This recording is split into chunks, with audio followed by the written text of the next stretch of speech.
supermercado onde você encontra produtos de qualidade e ofertas especiais. Um supermercado com padaria, açougue e hortifruti fresquinhos. Este supermercado é o Brasil Supermercado. Todos os dias, ofertas em vários itens e um atendimento cortês a você, cliente. O Supermercado Brasil oferece aos clientes amplo estacionamento e a certeza de ser um amigo do consumidor. Supermercado Brasil, Rua São Paulo, 229, no Jardim São José, em Cruzeiro, São Paulo. Telefone 12 3144 1810. Brasil Supermercado, o amigão do consumidor. Medo e preço baixo é só aqui.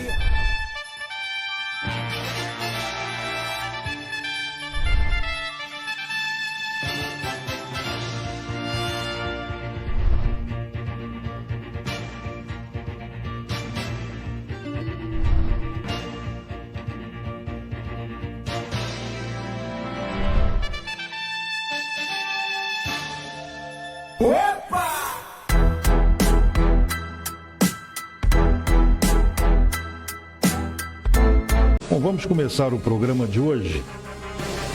Quero falar sobre a Revolução Constitucionalista de 32, também conhecida como Revolução de 1932 ou Guerra Paulista. Foi um movimento. Esse movimento, ele foi armado e ocorreu nos estados de São Paulo, Mato Grosso do Sul e Rio Grande do Sul entre julho e outubro de 1932. E o objetivo dessa ação, desse movimento, era derrubar o governo provisório de Getúlio Vargas. Para quê? Para convocar uma Assembleia Nacional Constituinte. O dia 9 de julho comemora-se, portanto, o feriado da Revolução Constitucionalista de 1932 em São Paulo. Foi um conflito armado entre os meses de julho e outubro entre São Paulo e as tropas do presidente Getúlio Vargas. A Revolução de 32 tem suas origens no movimento de 30, erroneamente denominada Revolução de 30, que permitiu que Getúlio Vargas subisse ao poder com o fim da política do café com leite, entre São Paulo e Minas Gerais. Getúlio Vargas estava no poder, Minas Gerais e São Paulo ocupavam menos espaço político, apesar de serem estados com grande representatividade no cenário nacional. E com a riqueza que era gerada pelo café, São Paulo deu início ao processo de industrialização e o tornou o mais rico estado da União. E a partir daquele momento, Bom, para controlar e, de uma certa forma, manipular com eficácia o movimento operário e a opinião pública, o que Getúlio fez? Ele lançou mão de uma política populista e criou as leis trabalhistas, a CLT, com base no fascismo de Benito Mussolini. E a partir daí os industriais paulistas entraram em desacordo total com a política varguista e passaram então a exigir sua saída, porque seu trabalhismo e centralismo estava incomodando muito os interesses do empresariado paulista. Você vê que é uma questão política, né? O objetivo de minar a resistência paulista, Getúlio fez o quê? Ele indicou, um interventor para o estado de São Paulo e para outros estados brasileiros, o que acirrou mais ainda o movimento oposicionista paulista. E pelo Brasil inteiro, naquela época, intelectuais promoveram uma série de manifestações anti-Vargas e defenderam a liberdade de expressão, a democracia. e o pluralismo democrático. Em São Paulo, no dia 23 de maio, 4 estudantes acabaram assassinados. Eram eles o Miragaia, o Martins, o Drauzio e o Camargo. Por isso que ficaram as iniciais depois MMDC. E eles foram mortos numa manifestação contrária ao governo. Esse fato acabou potencializando o início do conflito e virou símbolo da luta dos paulistas contra o presidente Getúlio Vargas. Em 9 de julho de 32 começou a Revolução Constitucionalista, com a participação do povo, da elite paulista e da imprensa. Inclusive o jornal Estado de São Paulo também. E sem poder contar com o apoio de outros estados brasileiros, o que aconteceu? Os paulistas da época lutaram com 35 mil homens contra as tropas federais, que tinha 100 mil soldados. 35 dos paulistas contra 100 mil soldados da federação. E após quase 3 meses de combate, paulistas evidentemente acabaram se rendendo, né? Você viu? O interesse é sempre político, né? Tem aquela tal da política do café com leite entre São Paulo e Minas, né? Os mineiros estavam a favor de São Paulo, depois foram para o lado da federação. Percebe? Então é o seguinte, eu tenho comigo que não deveria ter tido essa guerra civil, porque na verdade foi uma guerra civil, né? Você imagina? Patriotas matando patriotas por causa de interesses. Mas a gente queria Constituição renovada, etc e tal, mas e aí? Para isso tem que ter morte? Parece que pro lado dos paulistas morreram em combate 800 homens. Imagina, 800 famílias até hoje choram os seus mortos. Para que haveria necessidade disso? É como se hoje acontecesse uma guerra civil, porque um estado qualquer estaria descontente com o presidente. Enfim, complicado isso, né? E para quem conhece o trabalho, o legado de Getúlio Vargas, sabe que ele fez muitas coisas pelo Brasil, né? Muitas e muitas coisas. Getúlio Vargas, ele criou o Departamento de Correios e Telégrafos, ele instituiu a carteira do trabalho, senão você não teria sua carteira assinada. Ele instituiu o Código Eleitoral em 1933. Esse Código Eleitoral acabou estabelecendo o voto secreto, o voto feminino e a justiça eleitoral no país. Ele criou o Instituto do Açúcar e do Álcool. Foi ele, Getúlio Vargas, que convocou eleições para a Assembleia Constituinte para a elaboração de uma nova Constituição que foi promulgada em 34. Foi ele que apoiou e defendeu as medidas que garantiram os direitos trabalhistas na Constituição de 1934. Criou o Código Florestal, Governo Constitucional de 34 a 37, criou um decreto em 1935 e colocou na ilegalidade a Aliança Nacional Libertadora, que era um movimento de caráter socialista que se opunha ao governo Vargas. E no ano de 35 ele instituiu a Lei de Segurança Nacional. Foi o próprio Getúlio Vargas que em 1936 sancionou, aprovou a lei que subordinou as polícias militares dos estados ao Exército Brasileiro. Então, é um político que deixou um grande legado para os brasileiros. Errou? Errou, todo mundo erra, né? Deve ter errado, eu não sei. Na época eu acho que eu nem existia, né? Porque eu sou de 68, né? Claro que eu não existia, 32, 30 não existia. Mas tem que tomar cuidado com a história, porque sempre tem dois lados, né? A impressão que dá quando a gente narra a Revolução Constitucionalista de 32, a impressão que se dá que Getúlio Vargas foi péssimo presidente. E não foi, não. Não foi, não. Infelizmente, como eu disse, por interesses, né, de outros, o coitado o povo tem que entrar e ir para frente de batalha, fazer o quê? Às vezes nem sabe o que está acontecendo. Então é bom, essas comemorações, elas valem a pena no sentido de lembrar os mortos, né?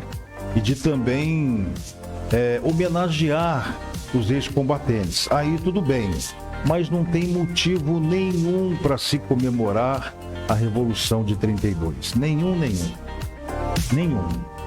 O próprio Getúlio Vargas criou a Companhia Siderúrgica Nacional.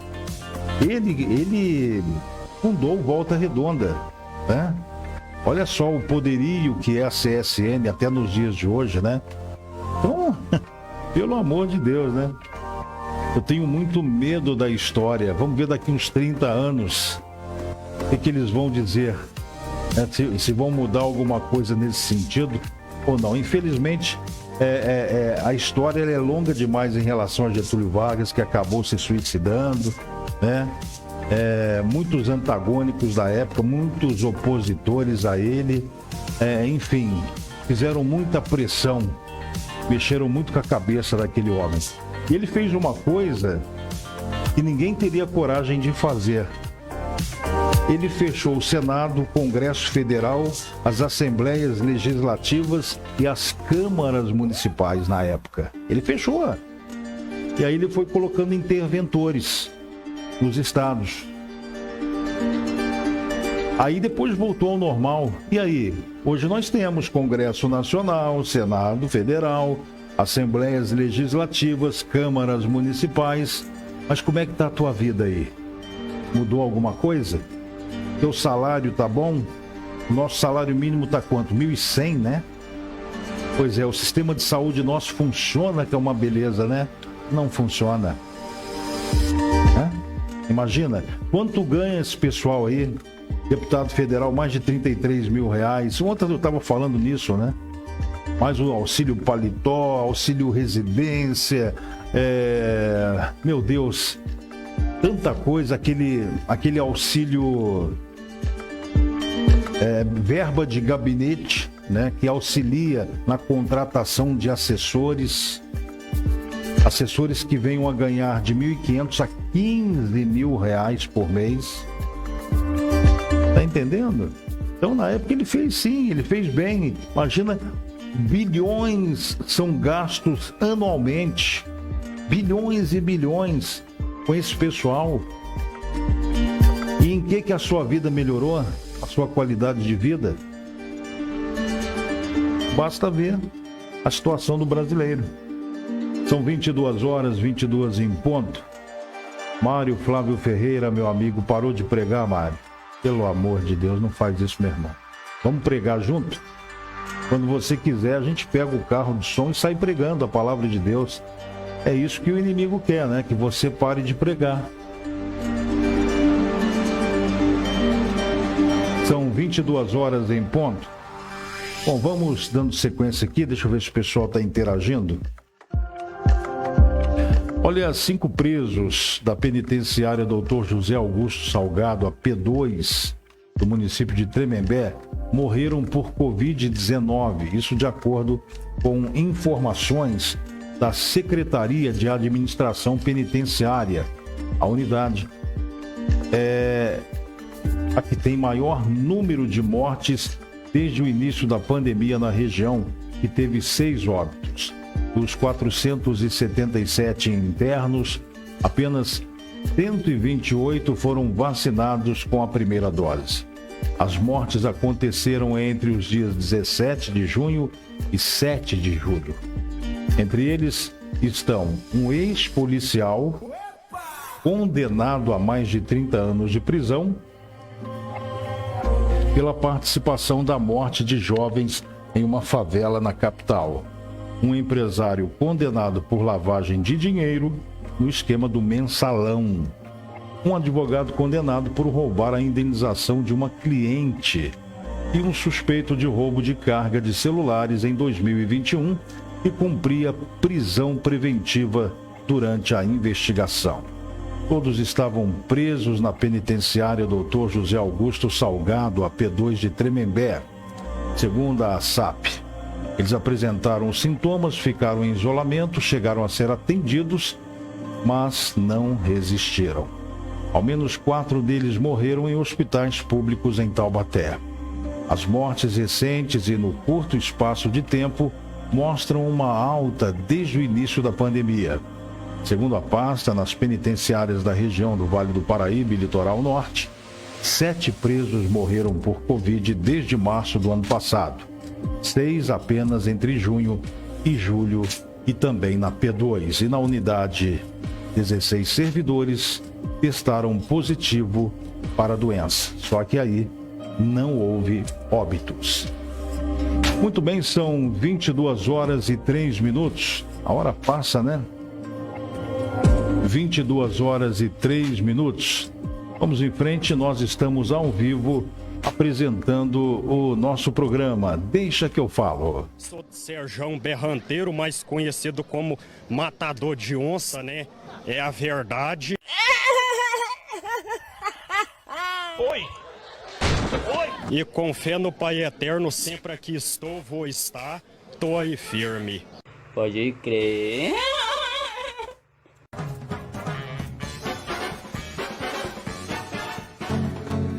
E vamos em frente com a mesma emoção, trazendo para você informação. São 22 horas e 3 minutos. O pessoal pode continuar interagindo aí se quiser, viu? Para mais uma informação aqui. Olha, a Prefeitura do município de Lavrinhas e o Contur realizaram a primeira reunião de turismo regional. Aconteceu ontem, quinta-feira, dia 8. O encontro acabou reunindo cidades que compõem a região do Vale do Paraíba, região turística e histórica do Vale da Fé, e Passa Quatro, representando o sul de Minas, com a intenção de desenvolver a regionalização do turismo. Os representantes, secretários e presidentes do Contur acabaram selando uma ação conjunta entre os municípios para poder movimentar o turismo na região de modo geral. Além disso, o grupo de empresários do turismo de Lavrinhas e representantes da Casa do Artesão do município também participaram desse evento. Ao todo, 14 cidades participaram da reunião, como Areias, Arapeí, Bananal, Cachoeira Paulista, Canas, Cruzeiro, Guaratinguetá, Potim, Lorena, Lavrinhas, Passa Quatro, Silveiras, Queluz e Aparecida. Eu acho que só faltou falar aí sobre que ação, né? Seria essa, qual foi selada pelos municípios para poder dar aquele aquecimento legal no turismo na região. A gente espera que seja divulgado em breve isso aí, né? Todo o teor. E a gente deseja uma boa sorte a esses municípios. São 22 horas e 5 minutos. 22 e 5, deixa eu interagir aqui com o pessoal.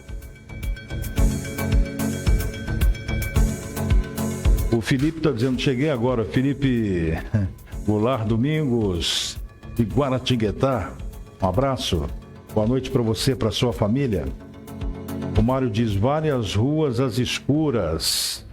Nós temos aí a empresa Ilumina. Olha o nome de fantasia da empresa, bem sugestivo, né? Ilumina Cruzeiro. Mas cadê a iluminação, né? Muitas ruas às escuras. Essa empresa ganhando muito bem mensalmente da prefeitura, obrigado, né?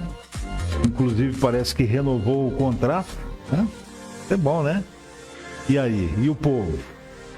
E os 7 milhões de empréstimos via Banco do Brasil para poder trocar as lâmpadas? Hã? Pois é. Aí o povo vai se esquecendo, vai se esquecendo, vai se esquecendo. E os 7 milhões? Onde esses 7 milhões estão sendo aplicados? Por favor, alguém me diga. Eu também não sei. Né? Então, é isso aí, gente. Não é fácil, não. São 22 horas e 7 minutos. Felipe dizendo, e a gestão Thales Gabriel? A gestão Thales Gabriel precisa melhorar e muito, né? Daqui a pouco eu vou falar algumas coisas a respeito, tá?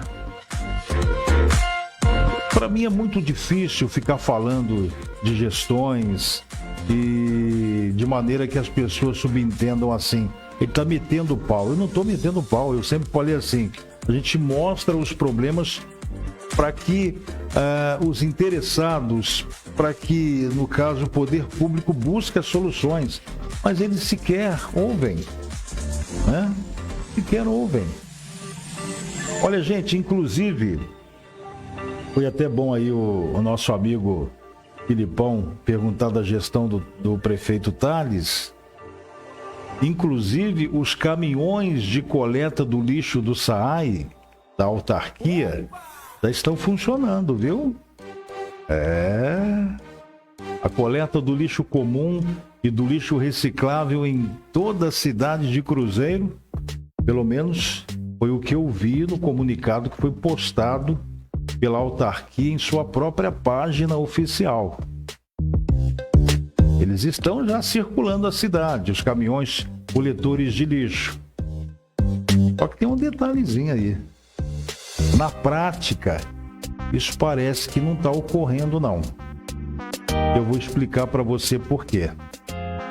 Eu moro na região do Itagaçaba, tá?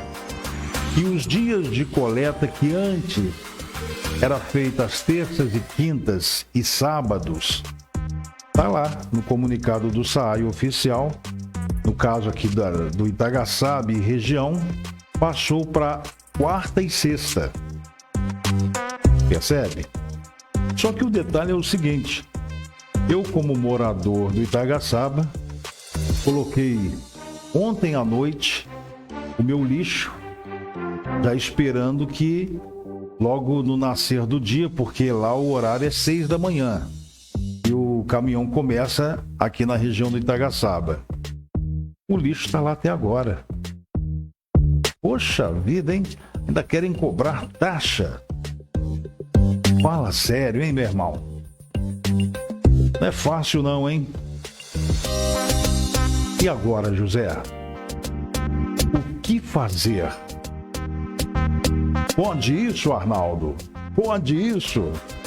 Pelo amor de Deus. Então vamos ver aqui o pessoal interagindo conosco. O Mário Flávio está dizendo: Anderson, e a casa do músico? Está abandonada. Eu sei. Tá mesmo. Perto do Campo do Gama. Não foi não. Não foi na gestão da Ana Karen, não. Foi na gestão do Celso Lage. Na época, eu me lembro bem, o Celso reuniu 2 músicos, vieram de fora. Não sei se são músicos, na verdade. 2 pessoas vieram de fora. Um falou que tinha toda a documentação, que trabalhava com direitos autorais e era músico. Aí, após algumas reuniões, decidiram então colocar a Casa da Música lá, né? E funcionou por um tempo, depois nada vingou e deu nisso, virou água empoçada. Não só a Casa da Música, que é um patrimônio abandonado, você falou tudo, podia estar colocando aí crianças e adolescentes para aprenderem música, né? Tirar esse pessoal da rua, que coisa errada. E não é só isso não, você pega ali na Secap Nova, ali tinha um posto de saúde, né? Tá abandonado, não tem nada. Aí disseram que seria ali a unidade do SAMU, a base de atendimento do SAMU seria ali. E agora nada, tá lá, água empoçada. Cadê a base operacional do SAMU que falaram que eles iam fazer ali, que o prefeito ia fazer? Fez nada, fez não. De quem é o patrimônio abandonado? É da prefeitura, é do povo, é do município, né? O André Silva está dizendo: hoje o prefeito mineiro de Cachoeira Paulista liberou a pescaria no Parque Ecológico e fez o preço a R$10 o quilo. Isso é bom ou isso é ruim? Eu não entendi o que você falou no final. Obrigado. Fui dia especial hoje, mas com todas as regras. Não entendi o final, o André Silva. Mas isso é bom ou ruim? Eu não entendo de pescaria. Então você fala para mim se isso que o mineiro fez foi bom ou foi ruim. A Natalina Rodrigues chegando no pedaço. Boa noite, Anderson. Anderson Jorge. Não é Jorge, não. É Anderson Diogo. Não sei onde você arrumou esse Jorge, mas tá bom. Te perdoo por hoje. São 22 horas e 12 minutos. Perdoo por hoje, né? Ai, meu Deus do céu. Olha, são 22 horas e 13 minutos, 22 e 13. Mas é isso, né? Quantas coisas o nosso município vem necessitando, né? O Mário dando risada. O Filipão, então, não se aguenta, né, Filipão? Mas o programa é para isso mesmo, é pra gente esquecer um pouco aí essas maluquices da vida, dessas adversidades que a gente passa, né? Então, daqui a pouco eu vou falar sobre umas questões de Cruzeiro aí. Olha, a justiça condenou Jorge Henrique Trevisan. Jorge Henrique Trevisan a 5 anos no regime semiaberto por lesão corporal por ter espancado uma ex-ficante, uma namorada, né, ex-ficante, pelo amor de Deus, lá em São José dos Campos. Isso foi em 2019. Mariana Orbolato foi agredida pelo homem com quem saía.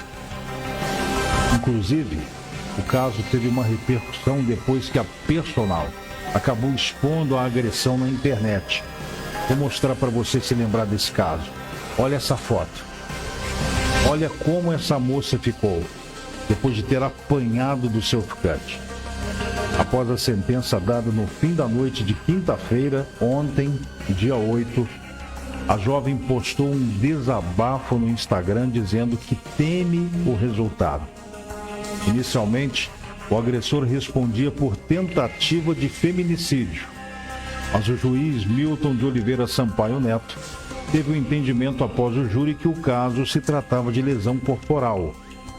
Jorge deu inúmeros socos nos olhos da moça, você vê aí na imagem, no rosto e também na cabeça dessa moça aí por nome Mariana. E ele foi batendo nela, foi agredindo-a com golpes durante 20 minutos. A vítima, inclusive, teve fraturas nos ossos do nariz e precisou passar por cirurgia. Na defesa, ele alegou que antes ela teria dado tapas em seu rosto e provocado danos em sua caminhonete. À época, ele cumpria a pena em regime aberto por tráfico de drogas. Por ele não ter usado uma arma, o entendimento foi que ele não teve a intenção de matá-la. Jorge está preso há 3 anos. O período deve ser descontado da pena de 5 anos. O advogado Renato Germano, responsável pela defesa de Jorge Henrique Trevisan, afirmou que o acusado confessou a lesão corporal, mas negou a tentativa de feminicídio. Sobre o júri ser composto apenas por homens, disse que os jurados foram sorteados e aceitos por todas as partes do processo. A agressão aconteceu em abril de 2019. Mariana, à época, contou que saía de um show quando encontrou o homem com quem se relacionava de forma esporádica e aceitou ir até a sua casa. Ao chegarem, foi agredida com tapas e socos. As agressões pararam quando ela conseguiu entrar no carro do homem e dirigir até uma base da Polícia Militar. Olha a situação dela, hein? Meu Deus do céu. O amor se esfriou, né? São 22 horas e 16 minutos, 22 e 16. Vamos aqui lubrificar as cordas.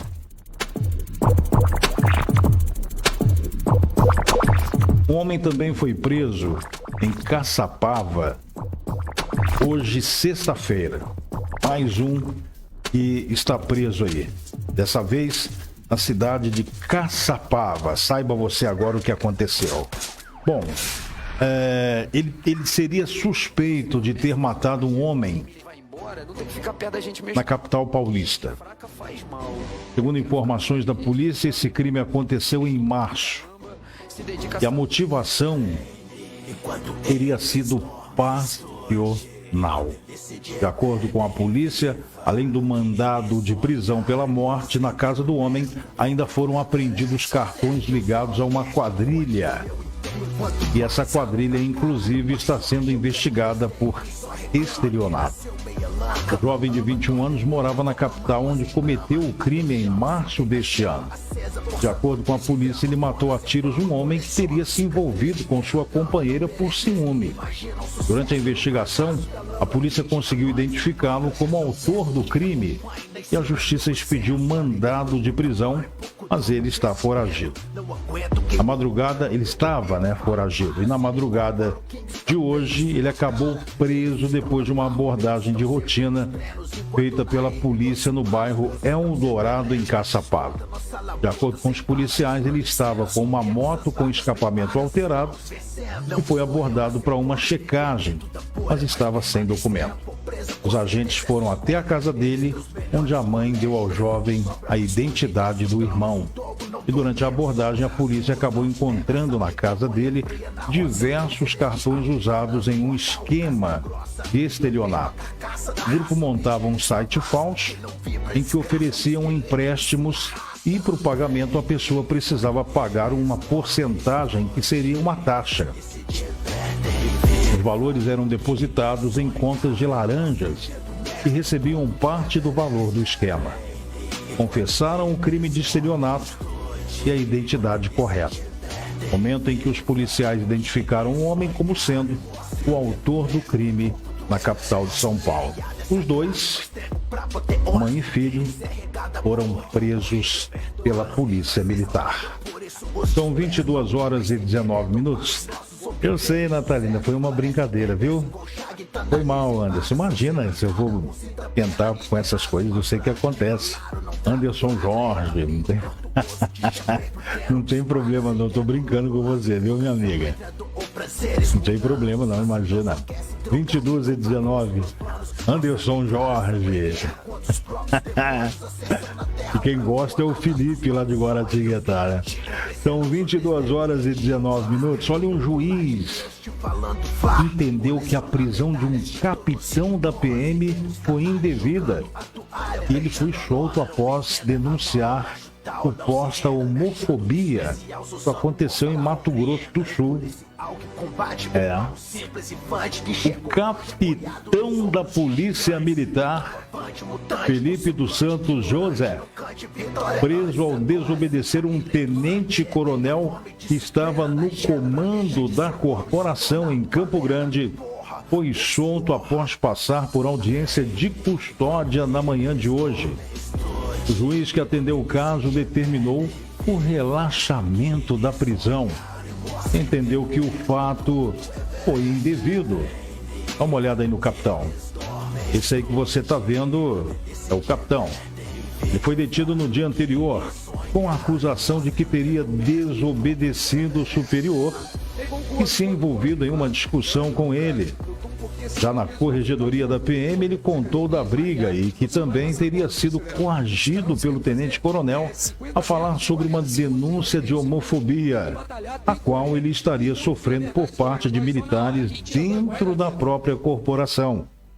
O fato é apurado pelo Ministério Público Estadual e, de acordo com o boletim de ocorrência, a voz de prisão foi dada após o capitão sair da sala do coronel sem autorização.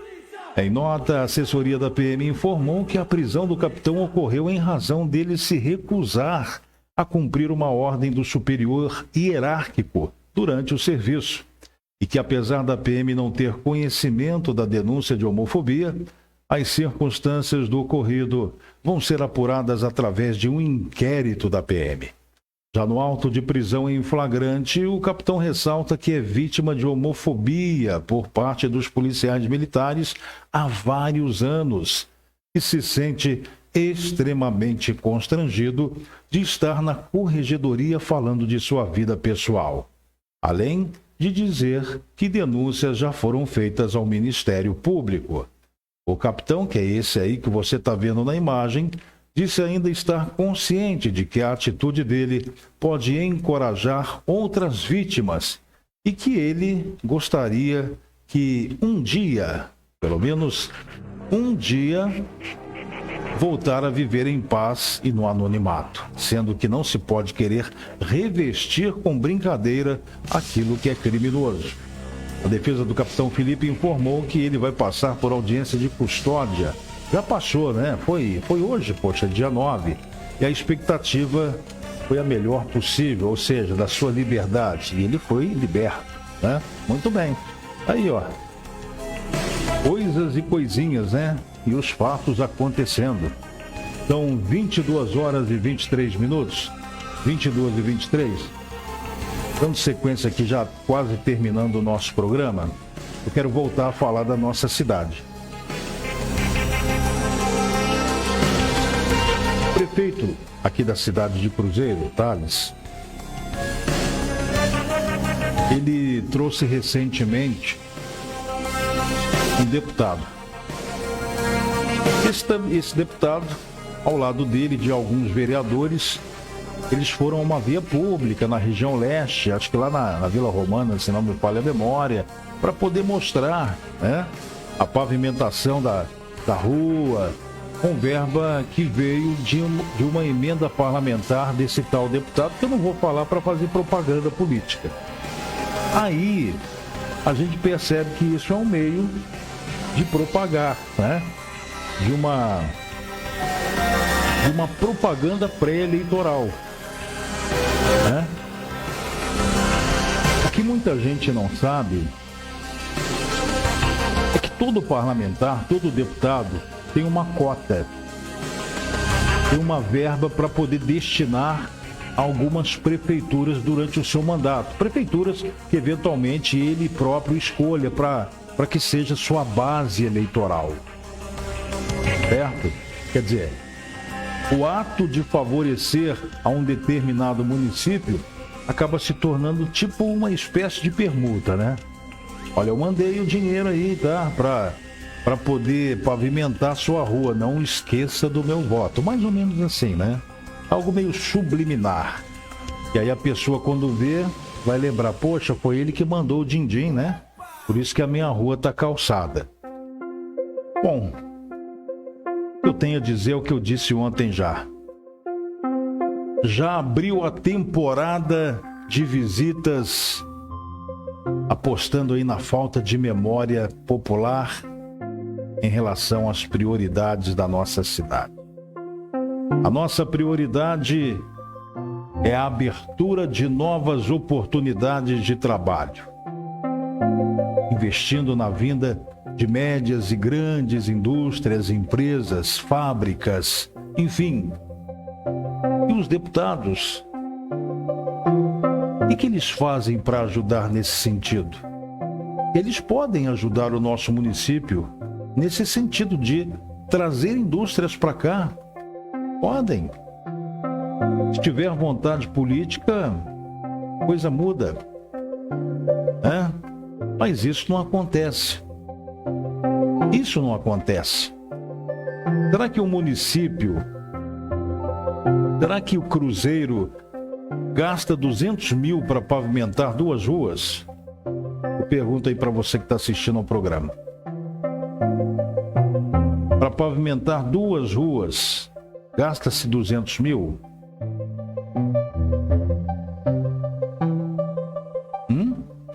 Eu acredito que não deva gastar muito para pavimentar 2 ruas, não. Ainda mais que o nosso município tem a fábrica de bloquetes, né? Pois é. Como será que é feita essa prestação de contas pela prefeitura? Em relação ao que foi gasto, em termos de materiais. Que tipo de prestação de contas que a prefeitura faz em relação a esse serviço? Pagamento dos serviços prestados por empresa contratada. Como que é esse pagamento? Quanto que essa empresa está ganhando? Ou aquela? Enfim, as coisas não tem. Então você sabe que foi pavimentada a rua ABC mas você não sabe quanto foi gasto ali, na verdade, na prática. Mas você sabe que o município recebeu 200 mil. Muito dinheiro, hein? Dá para pavimentar bastante rua, né? Creio eu. Bom, mudando de pato para ganso. E as obras de reforma do Mercado Novo da Vila Canevari, aqui em Cruzeiro? Esses dias eu já falei nesse assunto. É uma verba de mais de 300 mil reais para poder fazer a reforma lá do mercado. Será que se gasta tudo isso mesmo para reformar o Mercado Novo? Pergunta que eu faço aqui. Será que se gasta tudo isso, 300 mil? Muito dinheiro, gente. O que falta é uma fiscalização quanto ao gasto dessas verbas que chegam para Cruzeiro, para que sejam aplicadas nas melhorias que a nossa população precisa para ter mais qualidade de vida, ou para aplicar, para investir em reformas, em obras de setores públicos. Tem que haver uma prestação de contas assim, né? O que é gasto, quanto é realmente gasto, não é possível. Ninguém falou nada mais sobre as mazelas do transporte público da nossa cidade. Ninguém falou. Mas eu estou aqui para reavivar as memórias. Daqui uns dias eu volto a tocar no assunto. Como que está o transporte público? Sem ônibus para poder dar atendimento para o povo, linhas desfeitas, má qualidade do serviço, né? E a indiferença do poder público municipal em estar cumprindo a lei de criação do Conselho Municipal de Passageiros. Conselho Municipal que foi autorizado ser criado pela lei que foi sancionada no ano de 1983, quando o então prefeito era Paulo Roberto de Carvalho Escamila, que até há poucos dias, na posição de vice-prefeito, renunciou oficialmente ao seu cargo. Vocês estão entendendo? O Escamila era prefeito, ele ganhou as eleições, ele assumiu em 83 da prefeitura de Cruzeiro. E ele apresentou um projeto de lei para a criação desse Conselho Municipal de Passageiros para poder ajudar a dar mais qualidade ao serviço, né? Mais comodidade ao passageiro, enfim, sempre estar do lado dos passageiros, do povo. Foi sancionado por ele, a lei entrou em vigor, tudo bonitinho. Só que até hoje o conselho não foi criado. Vocês estão entendendo o que eu estou querendo dizer? Isso é muito grave. É muito grave, porque depois dele outros prefeitos assumiram e ninguém criou o Conselho Municipal de Passageiros. Isso é prevaricar, né? Faltar com o dever. Como que você leva para apreciação do Legislativo um projeto de lei? Ele é discutido, é aprovado pela Câmara Municipal, depois ele volta às mãos do prefeito para ele sancionar, ele sanciona, é regulamentado, vira lei, entra em vigor 83, 93, 2003, 2013, né? Com mais 7, dá o quê? 37 anos, 38 anos que essa lei que autoriza a criação desse Conselho de Passageiros foi criada e entrou em vigor há 38 anos.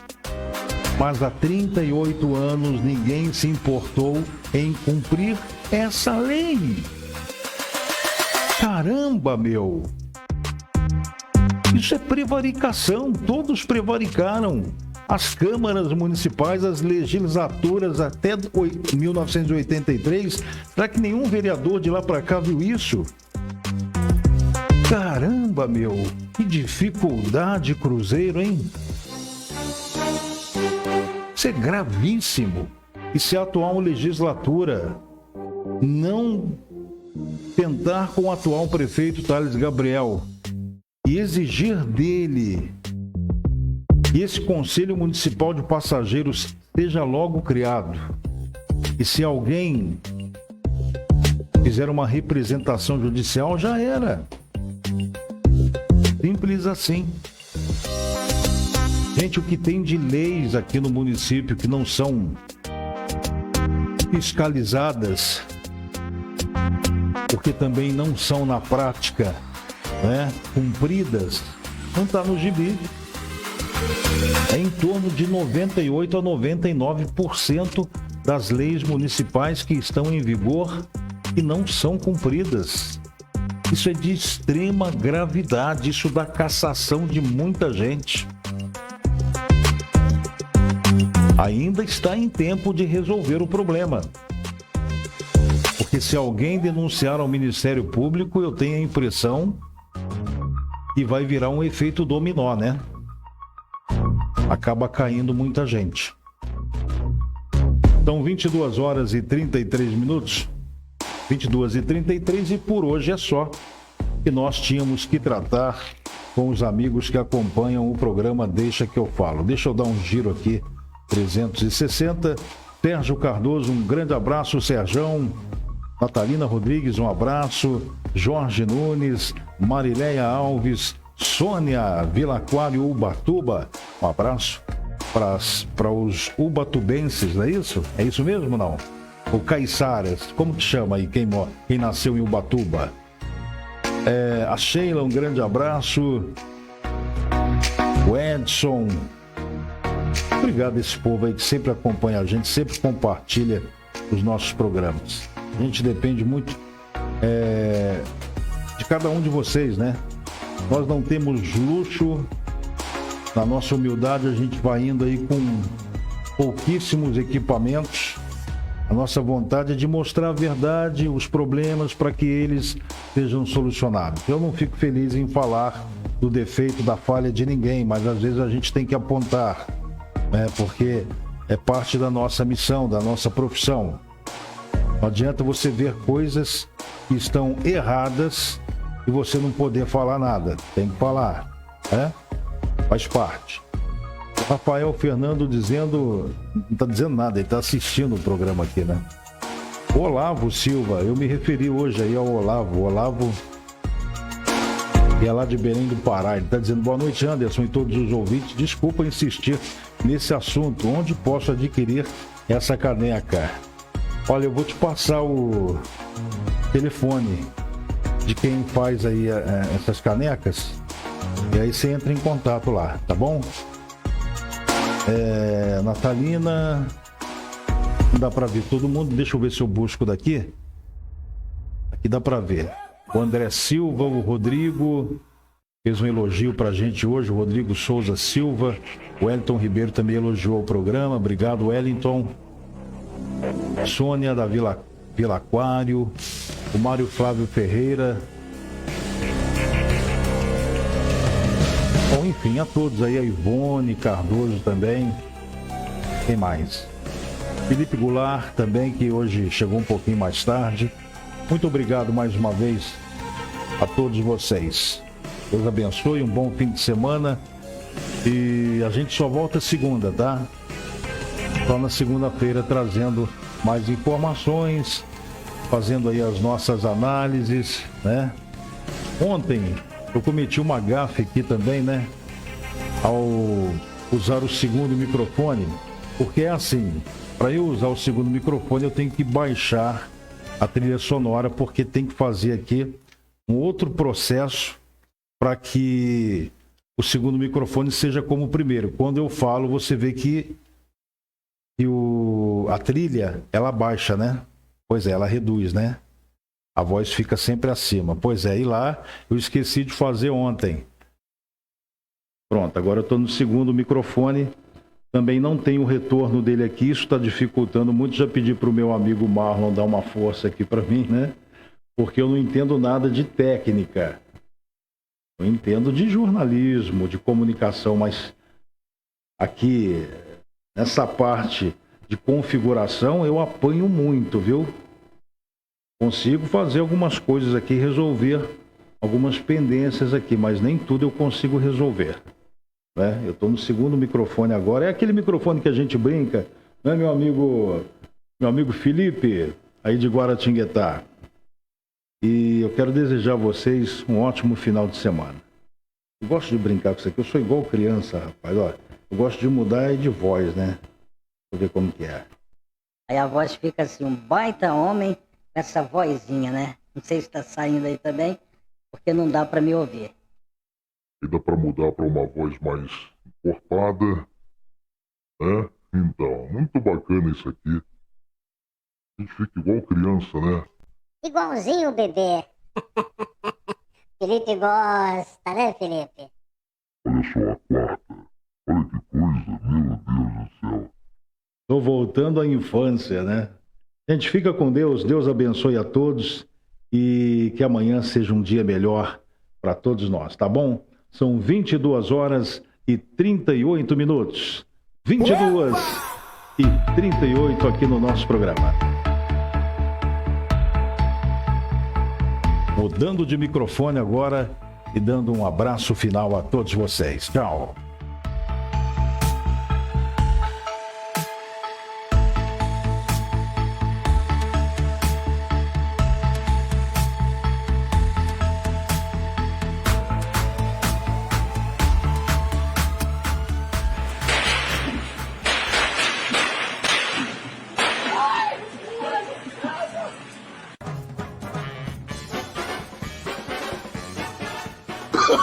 Oh, no, no, no, no.